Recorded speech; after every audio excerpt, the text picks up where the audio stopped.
Hello guys, what's up? So in this quick video I'm going to show you how you can get this Halloween wreath filter on Instagram. So this is the filter. To get this filter on Instagram, visit the creator profile.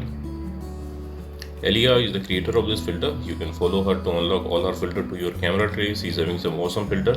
So check in her filter gallery and this is the filter Halloween wreath. Tap on it and you will see this preview. From here you can save it to your Instagram camera tray and you can tap and try to try the filter. And suppose you are not getting the filter like this, then you can visit this website also. Link to this website I'll give in the description box below. Here in this website you will see link to the filters. Just tap on the link and open it with Instagram. Likewise, and that's it. Likewise, you can get this filter on Instagram. So thanks for watching the video guys. See you in the next video.